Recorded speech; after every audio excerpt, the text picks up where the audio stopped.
Okay folks, this will be an interesting demo. It's a very filthy, grotty original we have, but it's got a beautiful, colourful pattern that I want to bring out with this machine. So let's see how we go.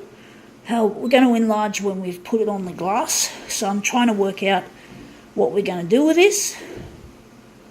We're going to colour adjust. We're not going to turn it negative. We're going to make it contrasty. Copy density is going to stay centered. We're just going to adjust our usual settings to full to get a really good result. Hopefully. Hopefully we can get this one looking good, because it's really filthy and want to make it worth my while picking it up and having to handle it. It's so grotty. Shit, I've got a phone call. Sorry, I just got to... It's an incoming call. I don't want to decline it. I'm just going to let it ring. This is the first time I've had a phone call in the middle of a demo. So I've always thought this would shut the camera off, which I was always worried about. But it won't. So I'm going to have to let it ring and just try to see what I'm doing here. Right, so now, yeah, it's gone now. So now I know what happens when a phone call comes through. It doesn't cut the camera off. So that was a nice little lesson, even though I don't like to be interrupted doing my demos. So now we're just going to line this up. Wondering if we're going to just do it like this. It's not an easy thing to demo. So this is what we're copying, this as much of this as possible.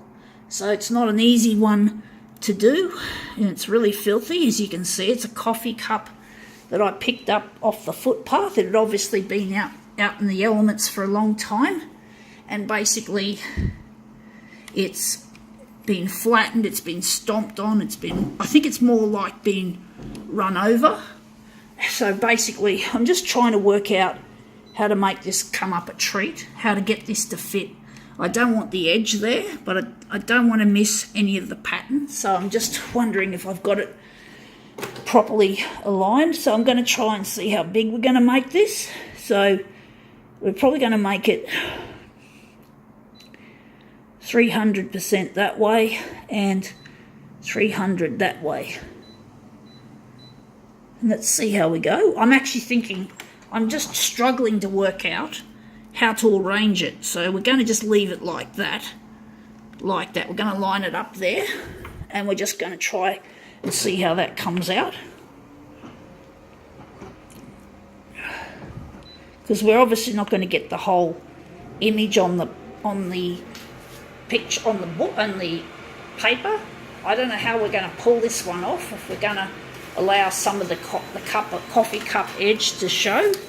But we've got most of it fitting nicely onto the page. That's quite a pleasant looking thing.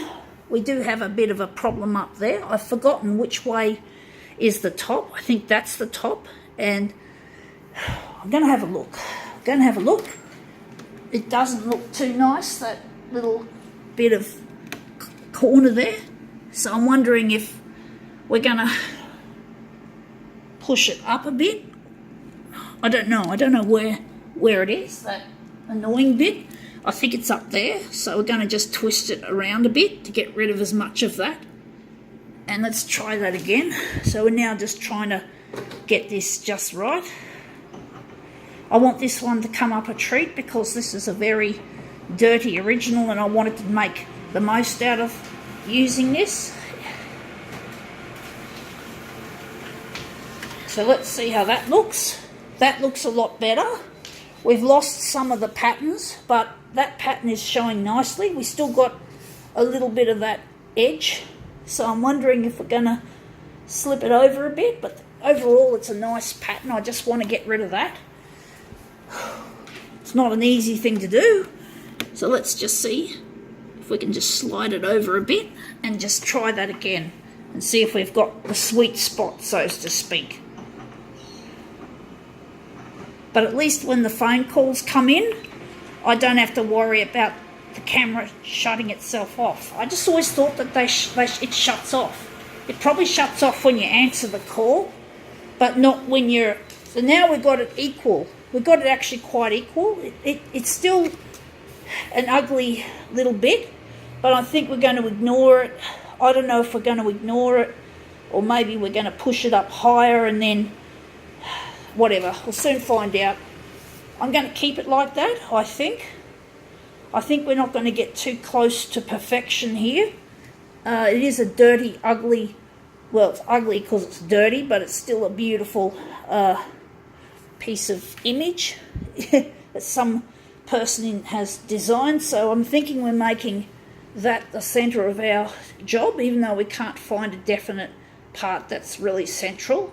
I'm wondering if that's going to be the centre. It's just really hard working it out. So now I'm just going to press. I nearly thought we lost our settings. So now we're just going to hit finish and hit start. And let's just see how that goes. So that's our second piece to the job.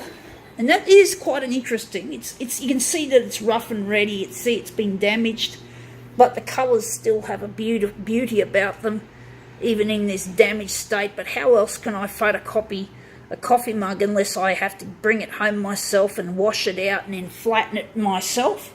At least this adds a certain spontaneity to it, I guess. You know, it's not. I didn't drink out of this cup. I certainly didn't throw it on the ground. I don't like littering. Littering is extremely polluting, well, especially if it's plastic. This may not be so bad because it's mostly paper, but still it's not a good thing to do, is to litter. You know, I was taught not to litter as a child, and it's just been in me since, and that's one lesson I was able to keep doing, because sometimes when people try to teach me habits and stuff, the habits don't stick. But for some reason, the habit of not littering was a habit that actually stuck. It was something that I learned quickly. Parents never gave me any clear reason as to why littering was bad. Well, when you're maybe a 4-year-old or 3-year-old, you don't understand the huge implications that litter has. But for some reason, you take what your parents say seriously, and basically you know not to litter, and it goes on into your adulthood, and it'll obviously go on till the day I die.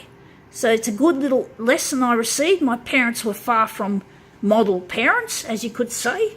They had heaps of flaws in their parenting style they chose, or they had inherited, obviously, some of it at least, from, well, whatever happened to my parents, that they weren't very good parents. I don't know for sure. I know my dad was bashed by, or strapped by, his father, my grandfather. So, and then of course he took out the strap on me when I was a kid. So he learned that from his dad, and he passed it on, and granddad passed it on to my father. So, but it was good that I was taught not to litter. I'm really happy that my parents taught me that, because now we know that littering can be environmentally dangerous, like plastics going out to the ocean because they're washed down the drain, and they end up in the bellies of various sea creatures and seafaring birds.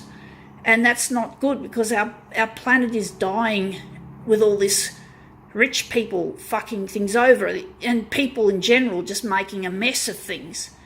And if we could end up extinct, but how was I to know that when I was a kid? And this was back in the 70s, not the 90s or the 2000s or the 2010s, where we learned more about the environment. This was when I was a little kid in the 70s. So fuck, my parents obviously knew something. It was like an intuition, and it was a good lesson. So hats off to my parents for at least doing something right. Gotta go.